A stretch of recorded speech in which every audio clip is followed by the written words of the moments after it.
Well, I hope that you are enjoying the particular interview that we've done thus far. Now, we're getting ready to head into segment number 3 with New America Now with Mr. George and Miss Nan. And I hope that it's really, truly blessing your heart and soul. As a matter of fact, the show just continues to escalate, and it continues to get better and better and better.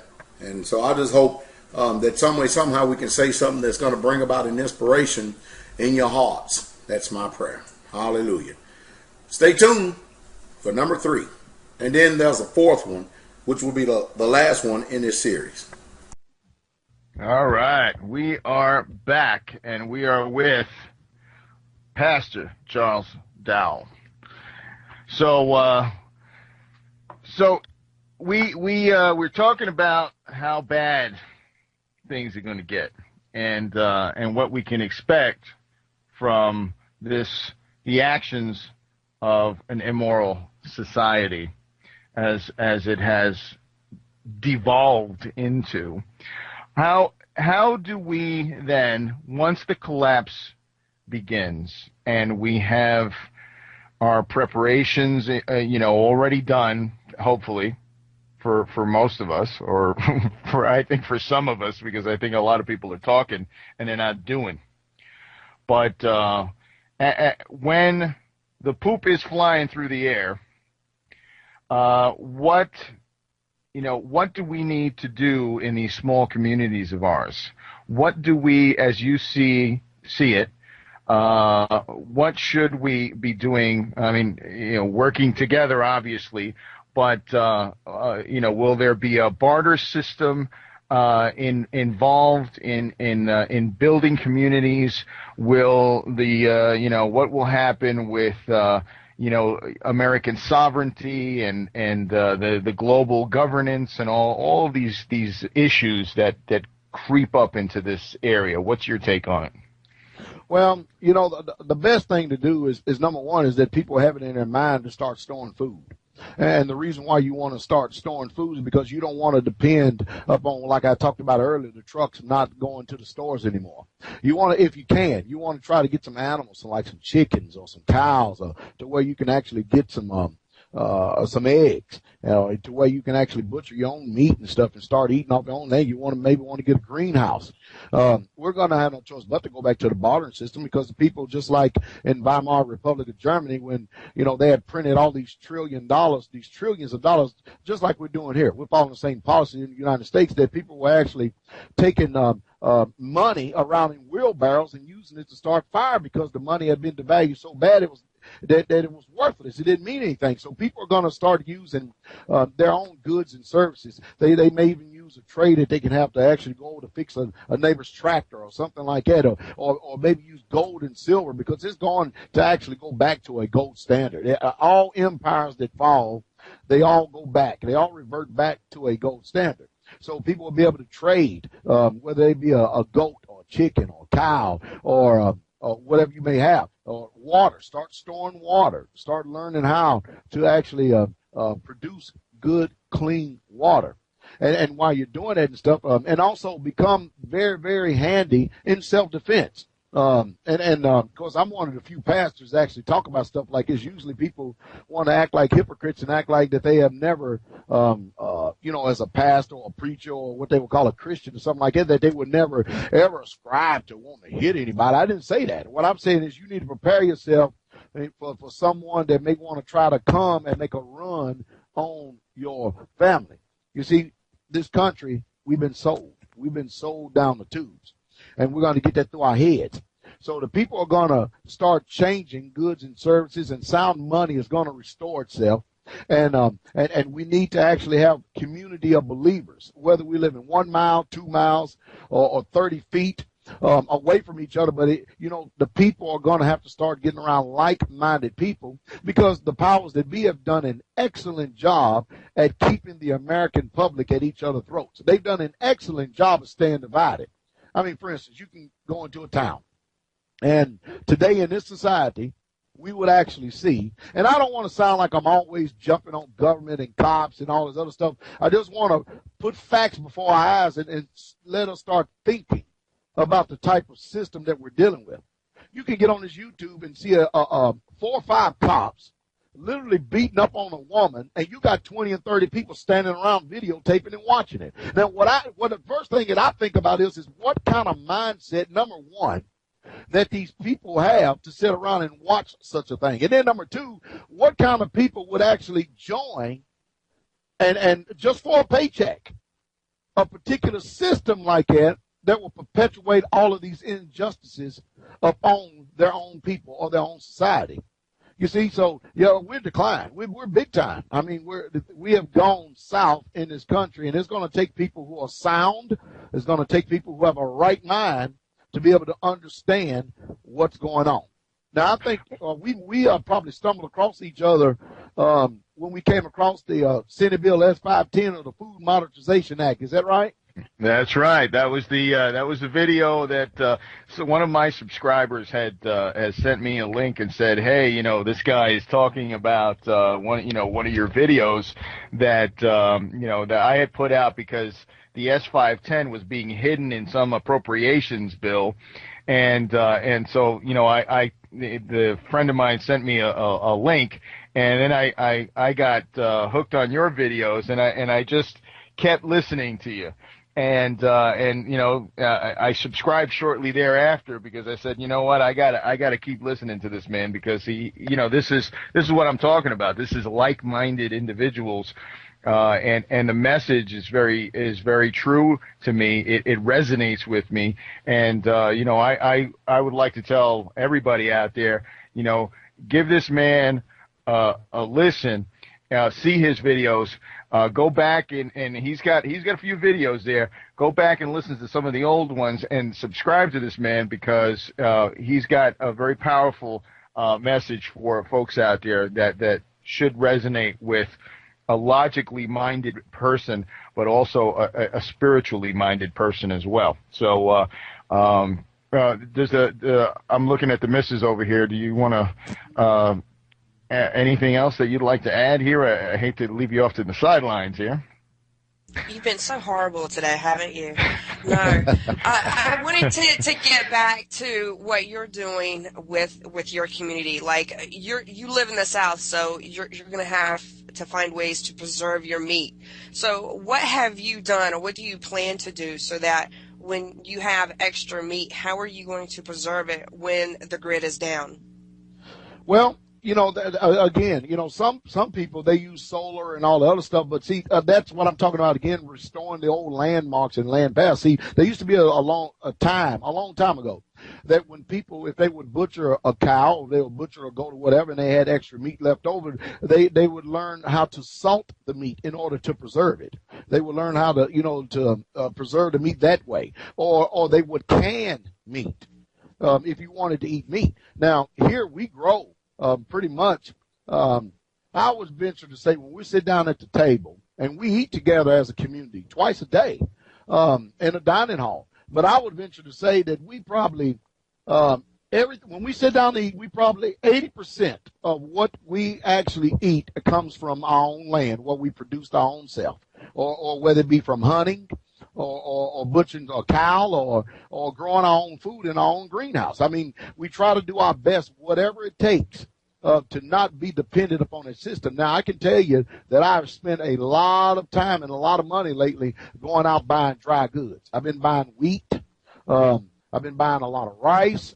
I've been buying lentils and pinto beans, and I actually got a couple of videos up on there and actually how to use proper storage for those in order to keep it for 5, 10, 15, 20, 30 years.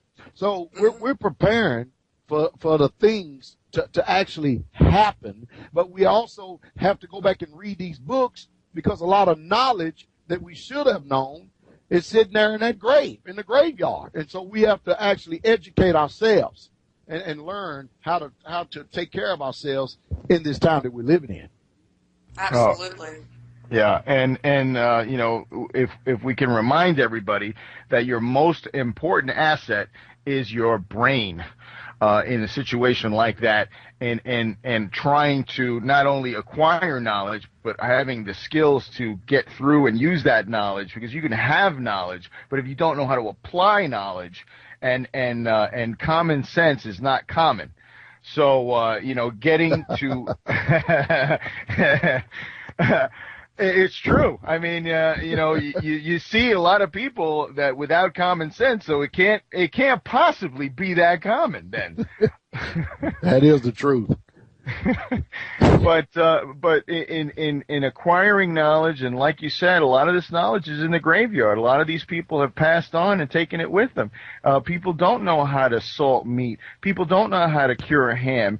People don't know how to even slaughter an animal because they're so used to buying meat under a plastic wrap at the supermarket on the shelf. They have no clue how this is done. And some of them say, well, I wouldn't be able to kill my own animal. Well, then, like you said, there's going to be a lot of bellies hitting spines if that's the case, because people will have to start providing for themselves. And if they don't want to kill anything, well, then you're going to have to be a vegetarian, won't you? That's true. Can I mention something about this Senate Bill S-510, or this Food Safety Modernization Act that they passed? Yeah, absolutely. Yeah, now that's how we came across each other. And of course, it started in November, but it was in November 30th of 2010 that the actual Senate itself voted 73-25. And that's how they ended up passing the thing. And then something happened with the paperwork. It just wasn't right. And of course, Ron Paul at that time told us that it was going to come back again. See, everybody started getting excited and thinking that, okay, all right, good. Now we dodged the bullet. And so we're going to be fine. But he said, no, it's going to come back. And the reason why I wanted to bring this up for a second is because I want the people to understand the resolve of the people that we're dealing with. So the 111th Congress, they changed the name of the bill. And after only about 50 minutes of debate with no input from the public whatsoever at all, they passed it under H.R. 3082, which was the Military Construction and Veteran Affairs and Related Agency Appropriation Act of 2010. And it became law December the 13th, 2010. And so why is this important to us? Well, I'm getting ready to get to it, the reason why it's important. You see, because this new law gives the FDA surveillance powers. It gives them the power to surveil us, to watch us. Now, if the FDA suspects that anybody is engaged in the production or the sale of food, and they deem it unsafe, like raw milk, they can put you under surveillance without any warranty, without any warrant. They don't need to notify you or anybody. And so they're watching over the people who are actually trying to get self-sufficient, because they want you under their GMO foods. They see, because as long as you continue to keep going to that grocery store, you're going to stay sick, because everything you get in that store is laced with chemicals. It's laced with stuff that is harmful to the body. And so they have actually passing laws and making laws, and they think that they're God. And they're actually making it so that even having your own homestead, you can't even produce your own food and even use it for your own consumption, as well as if you wanted to, watch this, the word we used earlier, barter with each other and stuff. They have made it illegal to do that. Now, that's the type of resolve of this government that we're dealing with. See, they want complete, total control over every aspect of our lives. Oh, absolutely. And now that the all waters of the United States, whether they be standing or moving, have been considered under certain acts as federal waterways under the jurisdiction of the EPA. So, they want to control rainwater even before it hits the ground. Ain't that the truth? So they don't want you drinking. They don't want you eating anything that they don't have a control on. And that's the way they like it. Because if they control it. That's why I come back and say it's important that people, and they don't like it. That's all right. They don't have to like it. But, that's why I made a video, and I said, when I had my AR-15 up there, I made a video and I said, you're going to need one of these. Because if a thief breaks into your house, whether people like it or not, there's a provision in there to protect what we have. And I don't care if they're wearing a badge. I don't care if they have a gun. I don't care if they have a uniform on. If they trespass on your property and try to take away from you actually existing, which is a God-given right. The Constitution does not give us rights. They merely list the rights that we already have because we exist. And so people need to understand that. So we're dealing with a people that you can't talk with, you can't reason with, and they're going to forcibly try to do everything they can. So we're going to have to turn around and make up in our minds what we're willing to live for and what we're willing to die for. Now, what I just got finished speaking about, all this, if somebody want to come and try to take what I have, it's not because, hey, I wasn't preaching the gospel. I wasn't on the side of the street corner, and neither was I Paul on the Damascus Road, or I wasn't Peter preaching to the Italians and Cornelius in Acts chapter 10, and I wasn't getting beaten like Christ was because he was preaching the gospel and stuff. I'm either going about just regular, old, everyday self-preservation. That's what I'm talking about. Now, if I'm going out there and I'm preaching the gospel and somebody wants to retaliate against me, I have no recourse. I have to take what's coming to me. But when it comes to protecting ourselves, and that's what we need to do. The people need to learn you're actually going to have to protect yourself from your own government. It's unfortunate. It's sad. But like you said, Jesus said, sell your garment and buy a sword. And it is very true. You know, people, they really hate to hit on subjects like that. A lot of preachers do because they don't like They don't like to bring up stuff like that because every time you start talking about self-preservation or you show a gun or you have a gun, and I would tell you this, and I've been what you would call, quote unquote, saved for almost 20-something years. Now, what's amazing to me is I have never met a minister behind closed doors that did not have a firearm, and that's what's amazing to me.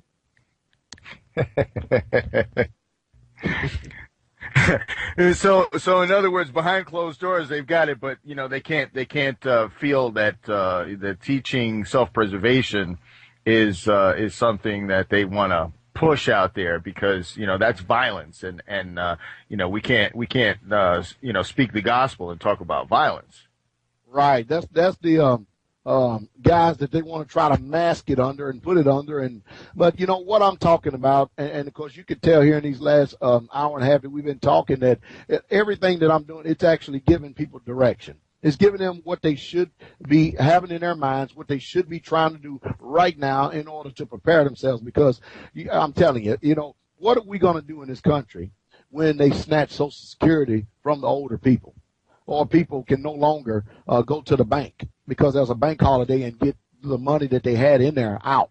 What are they going to do? What are they going to do when there's no longer any food stamps coming? And it is coming because that is what we're seeing over in Europe and in the Middle East is what I'm talking about right now. And all I'm trying to do is help wake up and many of us over here that are across the pond that have the ears to hear so that we don't see you're not going to see Pastor Dowell down in downtown Nashville, Tennessee, with a weapon in my hand firing up on that house because I've got my own homestead out here and I'm prepared. Is that making sense? Oh, absolutely, because it's what we're going to start seeing are just like in Wisconsin. You're seeing the people that have been made promises, the people that idolize the God of government. Right. Those people that have been made those promises are realizing that this God that they have been worshiping does not keep its promises, does not fulfill its promises, and so all of a sudden it's their livelihood, and they're left in the wind. And regardless of how you feel about unions and about all that stuff, these are the people that when things are removed from them, when the promises are not kept, they're the ones that are going to get up and get mad because they are not self-sufficient. They are dependent upon this beast.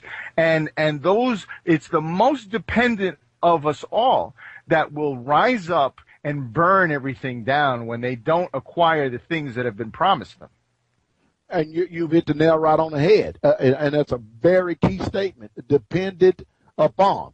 And the things we're talking about here today and what I'm trying my best to send a message forth, even in the YouTube videos, is I'm trying to teach people, number one, You've got to have the Most High in your house. You've got to have Yahweh in your house. You've got to have the King of the universe, because without him, you don't have any direction. You don't have any recourse. You don't have any salvation. And then, number two, he's the one that gives you his Holy Spirit, that actually gives you this direction to where you're not dependent upon government, the God of government, as you said, which is so true, but you're dependent upon him. So I have a lot of people in the faith that would question me, well, Pastor Dowell, what kind of faith do you got? I mean, where's your faith in God at? Where's your faith? Why come you're doing all this stuff? Why come you got guns and bullets, and why you're storing up food, and why you live way out in our country? You know, I get questioned like that all the time.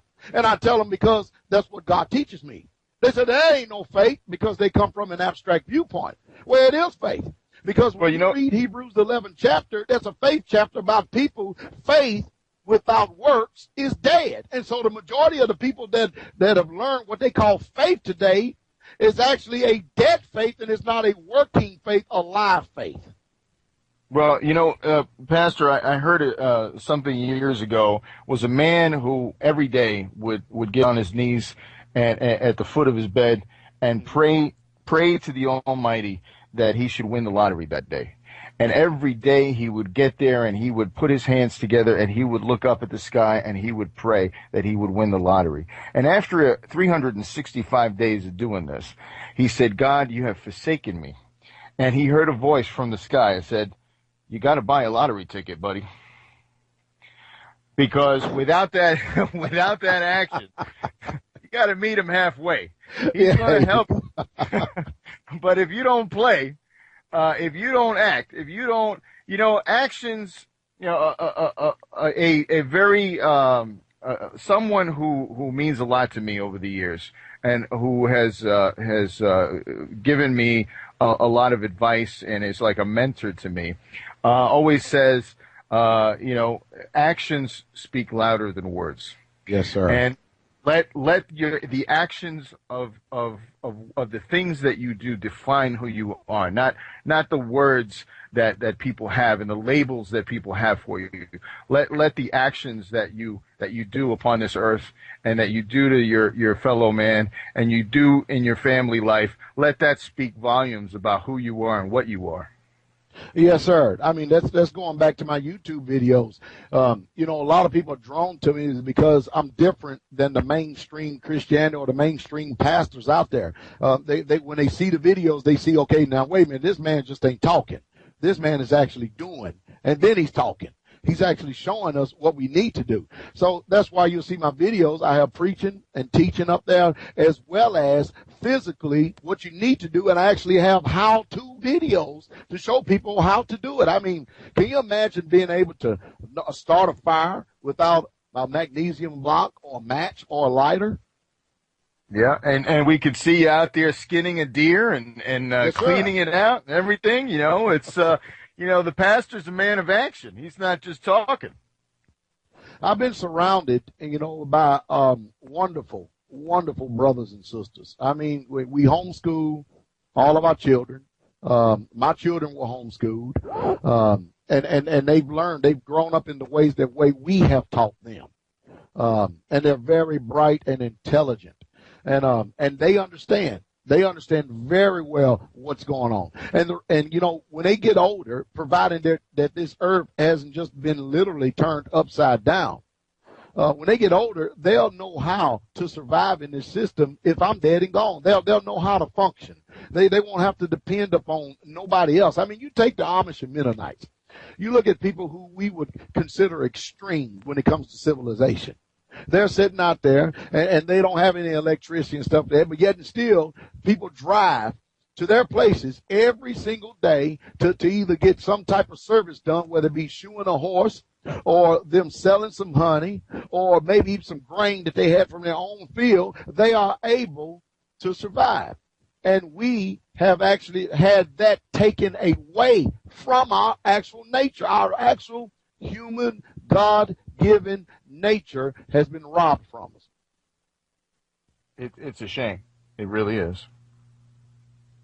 Pastor, we will take one last break in this segment, and again, we are here with Pastor Dowell, and we will be right back.